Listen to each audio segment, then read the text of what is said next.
Hey everyone, it's Susan Pierce Thompson and welcome to the weekly vlog. So,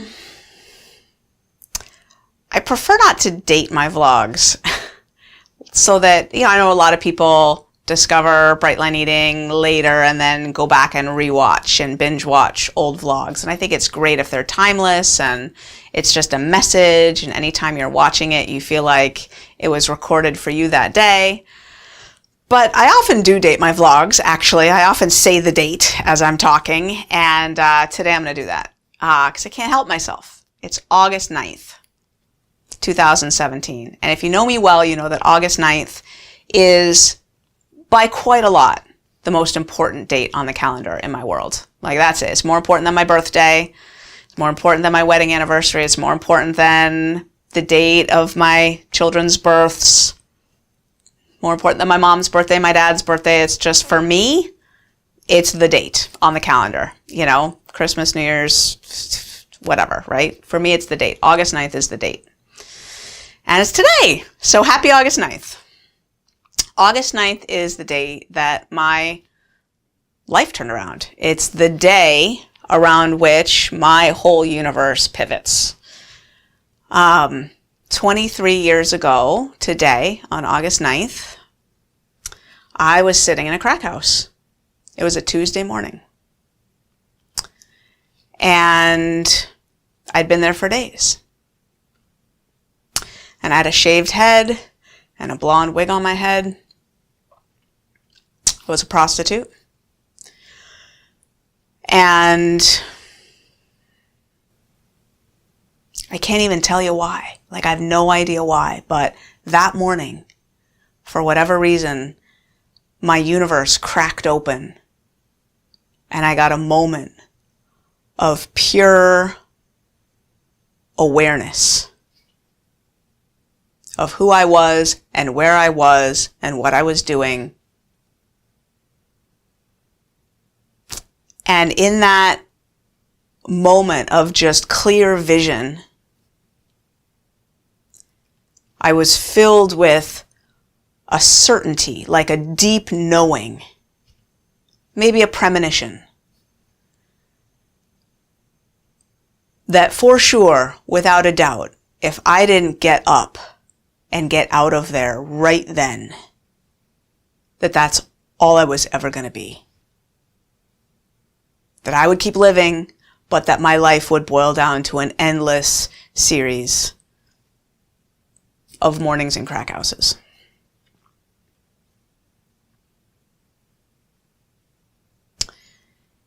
And I got up and I grabbed my jacket and I walked out the door.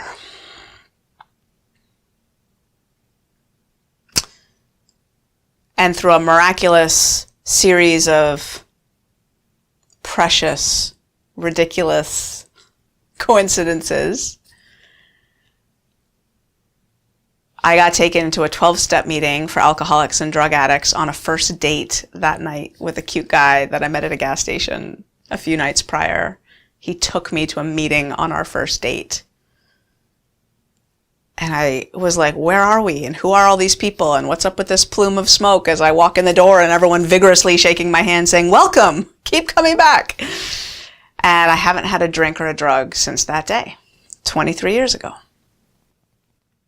And obviously, my life has changed a lot, right? I'm 18 years happily married, 3 beautiful little kids, clean and sober, just got my education.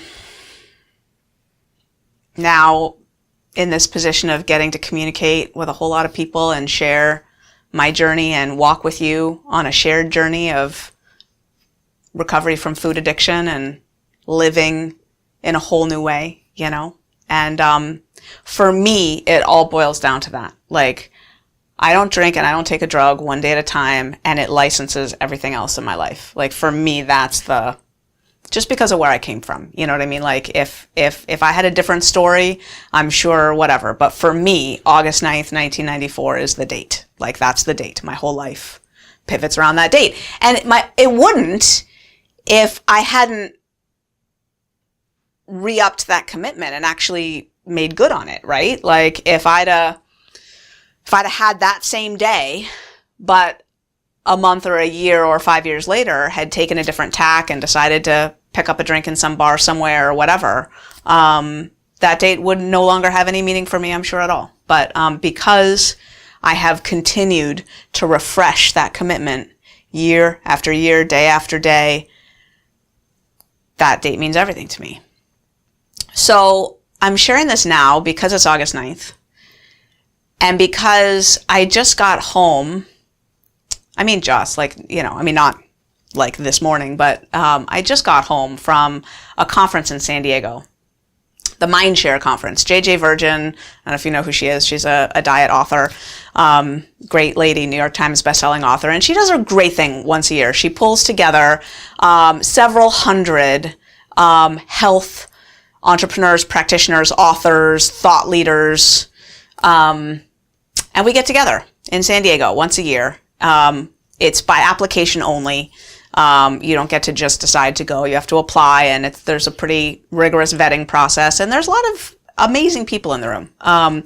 People who have tribes and followings and, write best-selling books, and they're in the health and wellness space in some way, shape, or form. We're talking about the Dave Asprey's, Bulletproof Dude, and, all these folks, Pedram Shojai from well.org and Katie from Wellness Mama, and, all these people who have, followings. So anyway, I'm just back from this conference. I had a great time. It was so fun. And they did something new this year. It was really cool.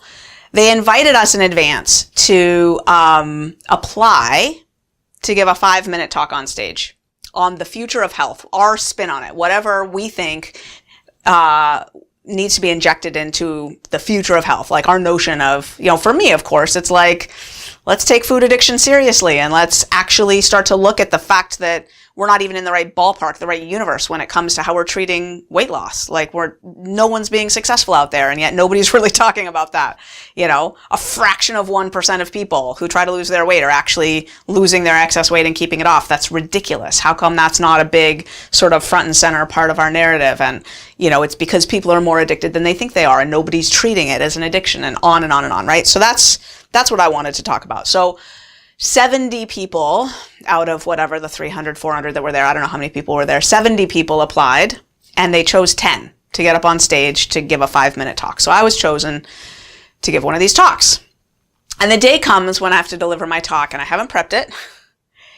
And I'm scared as all get out not because I have a hard time getting on stage and talking about my stuff. Obviously, I don't have a hard time with that. I love doing that, but not for 5 minutes.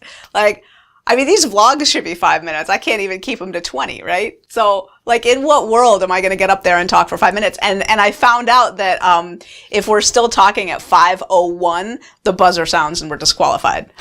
I'm like, oh no, it is not going to go well for me. Not going to go well for me. I get called a good speaker all the time. I never get called a succinct speaker. Never. I get invited to give a keynote, and if they only give me an hour, I fly there thinking this is going to go badly. There's no world in which I keep myself to an hour. So 5 minutes was yeah. And so I wake up on the day, after, I don't even know, 2 hours of sleep, 3 hours of sleep. I was having way too much fun the night before, and then that kind of kept me from sleeping deeply. And so I'm jacked up on caffeine. I'm on caffeine these days. I usually avoid that, but these days I'm not. So I'm sleep deprived. I'm jacked up on caffeine. I haven't practiced, and I got 5 minutes to talk to 300 people. And I'm just thinking this is going to go badly. This is going to go badly. And because I was scared enough about it, I kind of took it seriously. I was pretty scared that my talk was not going to go well. So luckily, when I was up so late the night before, after I finished all my cavorting, I sat down at the desk in my hotel room, and I did sketch out the bullet points that I wanted to cover. Kept it really simple, just a few strong bullet points.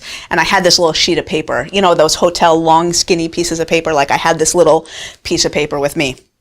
And so I bring it with me, and they escort us backstage, the 10 of us who are selected to give these presentations. And I'm backstage, and I can tell they're running late. We're not on time. And everybody, all these people are milling around, talking to each other and watching the screen, where the green screen room, whatever the green room, I guess they call it. And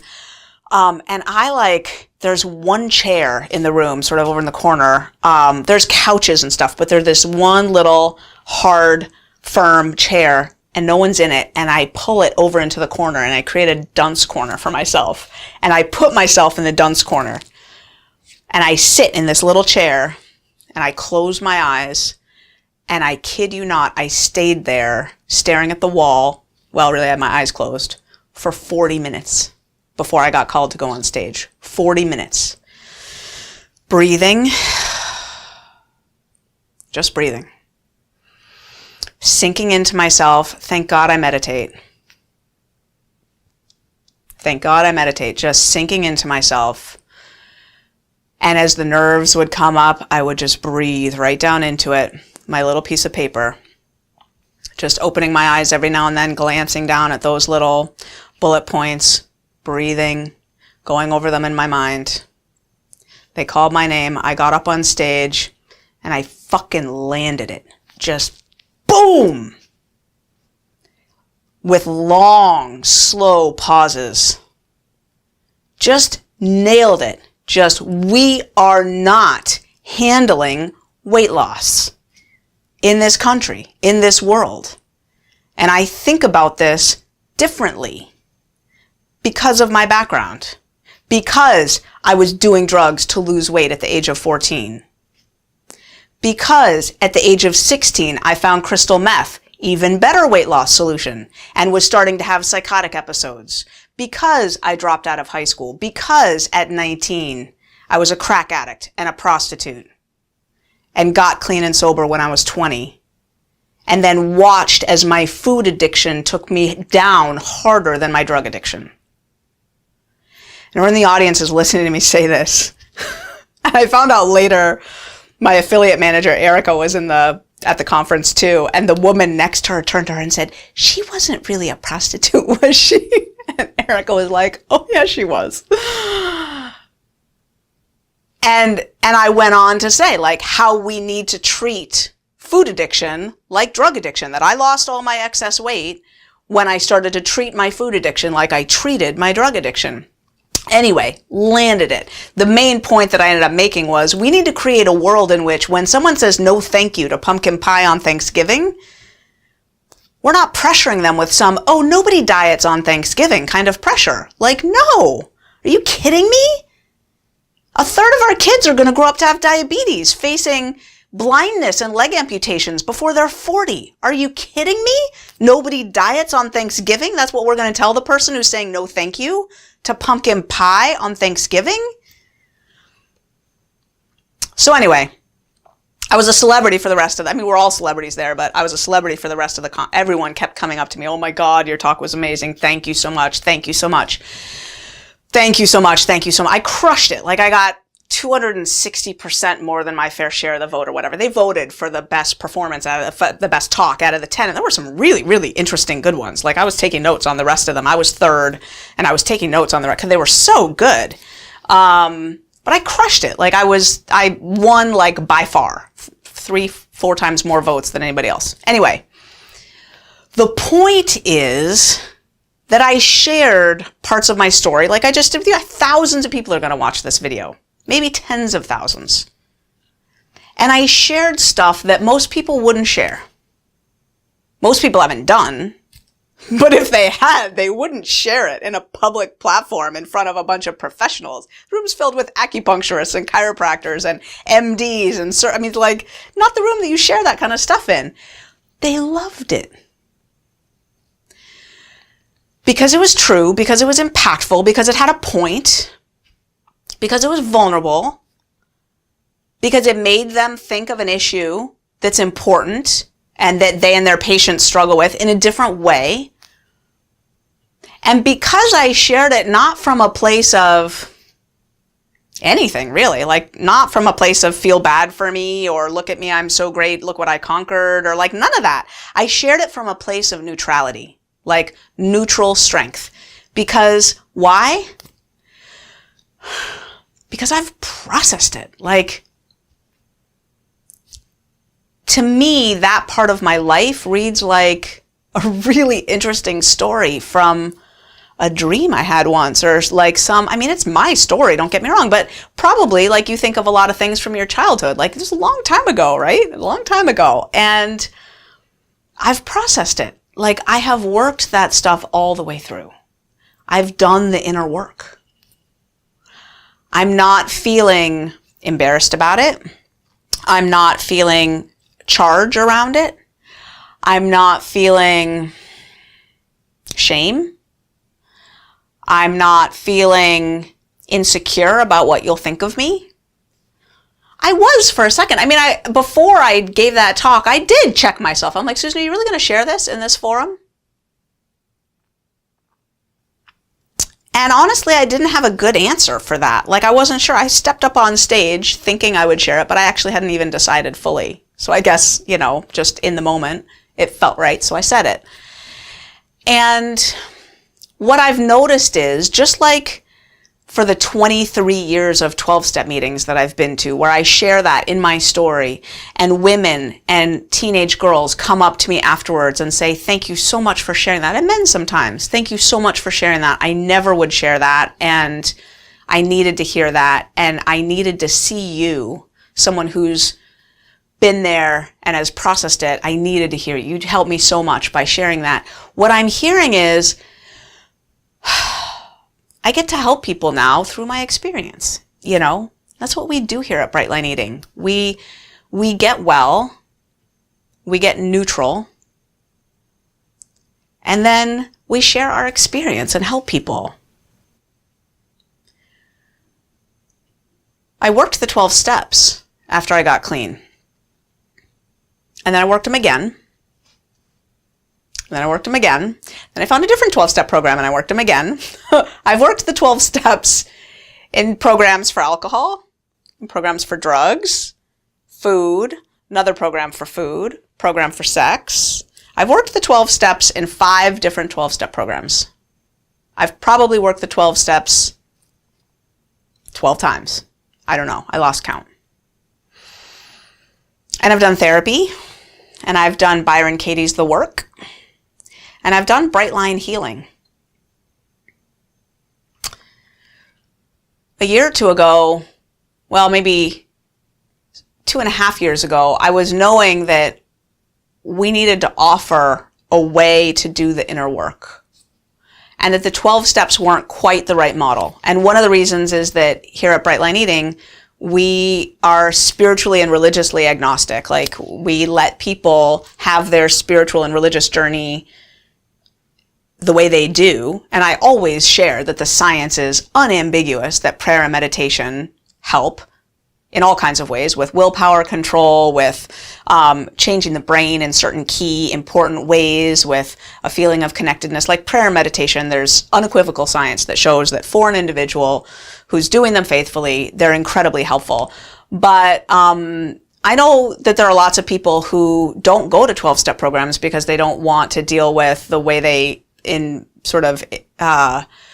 infuse a notion of God into the way they work their program. So anyway, so it's important that Bright Line Eating stay faith neutral. I really support everybody in practicing their religion or their flavor of spirituality, however they do, and creating space in Bright Line Eating for them to do that, and creating space in Bright Line Eating for people who don't want to do that. So the 12 steps weren't quite right. And I also wondered, what would we create if we created something sort of from scratch? Because there's lots of other ways to do inner work. So I partnered up with one of my best friends, Molly Larkin, who is an RN, a certified life coach, and she's actually the health coach on staff here at Bright Line Eating. And she is the person that I most turn to when I want to be recentered on my path in terms of my inner work. She, for me, is like coming home. Just being with Molly is like coming home. If you ever meet her, you'll know why. You'll know in a second. You'll just get to sink into her eyes and her light and her spirit. Even on video, you'll sense it in a second. Molly is like home. So Molly and I had dinner together, and I was sharing, like, I think I need to build a course, like a curriculum, and we started talking about what that would look like, and we created Brightline Healing. And then Benjamin came into the mix. Benjamin is one of our mutual best friends as well. Another one of those amazing people. When Benjamin talks, I always try to be in the room listening. So much wisdom. And I don't know, maybe 1,000 people, 1,100 people have now been through Brightline Healing. We created a process. We created a program. It's a way of doing the inner work. And Molly has experience with paradigms of the inner work way beyond what I have. Really deep and rich and varied experience in different ways of doing the inner work. And we incorporated a lot of principles into it. So these days, I used to work the 12 steps on a regular basis. These days, I'm doing Brightline Healing on a regular basis. It's a course that we offer here at Brightline Eating. I'm going to be talking about it again with Molly and with Benjamin on a webinar. We're going to be talking about the 4 pillars of inner work, the 4 pillars of Brightline Healing, but the 4 pillars of inner work. We actually propose, we could be wrong about this, this is just our hypothesis, this is our assertion, that inner work of all forms follows this 4-pillar framework, that there's 4 pillars essentially to doing the inner work. And whatever framework you're using, when you hear the 4 pillars, you'll see, oh yeah, that fits in. It's like a meta framework. And so we're going to be talking about that. We're going to be talking about, there's this one question that Molly always asks that I just feel like it cuts to the chase of everything. And in Brightline Healing, she has us write it on a sticky note and put it somewhere where we'll see it every day. For me, it's like on the wall above my desk where I sit at my computer. It's right there staring me in the face. It's on a pink sticky note written in pencil in all capital letters, question mark. Right there. I'm going to be talking about that question and how it just always, it floors me, it centers me, and it clears me. Like that question is like my still lake. Brings me back to the still pond, We'll be sharing that question with you and talking about how to use it and how powerful it is and stuff. And we're just going to do a webinar where we're going to talk about the journey of inner healing, because here in Brightline Eating, when you take people's food away, right? Like, okay, no more addictive eating, no sugar, no flour, no eating outside of mealtime, and no overeating. Like, you got to bound your quantities. Then it's like, like you create a bunch of people who we just basically took away your crutch, your solution, your soothing mechanism, right? And now if you don't sort of replace that with a whole bunch of tools, like a way to feel okay in your own skin again, well, that's not going to work for very long. When I first went through the inner work, there was a lot of garbage that had to come out, because you can't be a prostitute and a drug addict, and drop out of high school and all that. Like, I knew I had intelligence. I knew I had capacity. I knew I had some stuff on the ball when I was a teenager, probably too much. Like, I think I was scared by my own sense of like what I could do with my life if I really showed up and tried. It scared the living daylights out of me. It was a lot easier to sink into drugs than to face what I could become and try to strive for that. Like, I didn't know what I wanted to be when I grew up, but I knew I wanted to get an education. I couldn't even apply to college. I dropped out of high school, essentially, because A, I was doing too many drugs, but B, because I was scared to apply to college. Yeah. So the first time I went through the inner work, I had to just unpack all that stuff, get rid of the first layer of that stuff. And then the second time I went through the inner work, I had to do it on a deeper level. And then the third time I went through the inner work on a deeper level yet. And that's also now when I started to have current stuff to talk about and to write about in my inner work journey.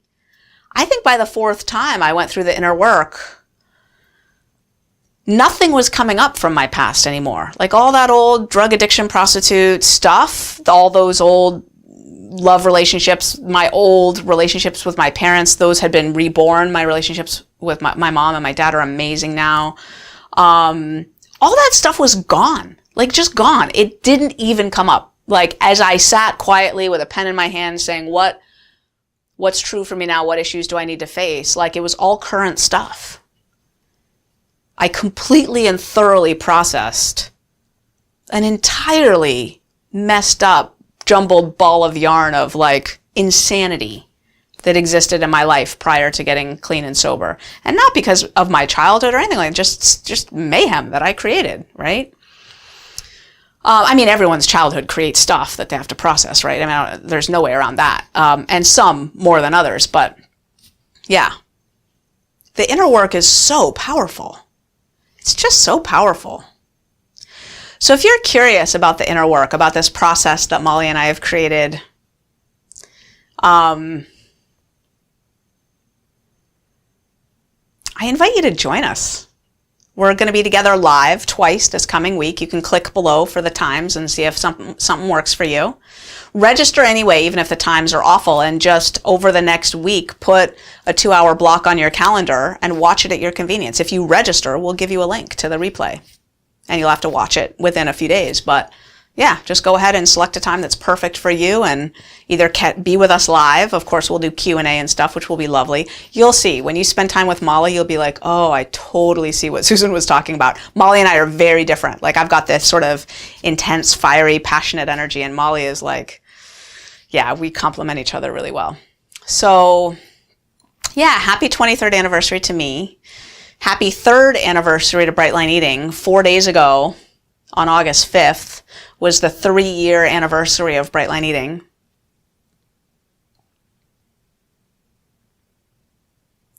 Makes me speechless.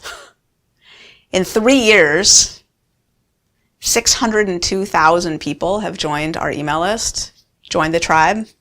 They don't all remain. I think between hard bounces and people who've unsubscribed, I think there's 330,000 left that we could actually send emails to. And some of them don't open emails, so we stop sending them to them. So we don't send out, when we send out an email, it doesn't go out to 330,000 people, but it could if we wanted it to. We just take out people who don't open emails for 4 months because it's just a waste of email. But that's pretty cool, right? Like, whether they chose to unsubscribe or not is fine with me. I love that there's an unsubscribe link at the bottom of every email. Like, if it's going to offend you every time I drop an F-bomb in one of these vlogs, unsubscribe from my email list. There's an unsubscribe link at the bottom of every email, right? Like, I'm not someone you should be watching then, right? Go watch someone who's been able to handle their swearing problem. I keep trying to handle mine. It's not going anywhere so far. God bless me. I love that. And I don't mind that 602,000 people have joined and 330,000 remain. That's actually a really good average for our industry, by the way. I'm just happy that we're touching people, that we're helping people. And I'm going to keep being real up here, right here. A, because I don't know how to be any other way. But B, because, you know, as Gandhi said, be the change you want to see in the world. I would love it if people would just be real. That's the world I want to be in. I am not down for a world of like country club chit chat and like, you know, pleasantries. How are you? Fine. How'd the surgery go? Good. How's the breakup been? Oh, I'm all right. No. I want a world in which when someone says, how are you? They want to hear the real truth. So I'm going to keep being real. And I'm going to keep staying clean and sober, no matter how much fun the people around me who are drinking are having. I got to experience some of that this trip I just took. A lot of people can drink moderately and have a really good time. And the story that I tell myself is, I love that. I want them all to have their 2 or 3 drinks because it takes that for everybody to get to the state of openness that I achieve naturally. So let them have their 2 or 3 drinks and then we'll all meet right here. That's my story. And it seems to work for me. When I remind myself that, I don't feel bad that I'm not having the 2 or 3 drinks. Because I would chase it up with 10, right? But anyway, so come join me for the inner work thing with Molly. It's going to be so nice. And Brightline Healing is coming up again. If you missed it last time, it's coming up again, which is awesome. I think it's going to start next week, as a matter of fact. Happy anniversary to me. Happy 3-year anniversary to Brightline Eating. Thank you for being part of the tribe. Thank you for still clicking and opening the emails. I love you. We're working really hard back here to serve you. Let's see what another 23 years will bring, hey? Thanks for watching. I'll see you next week.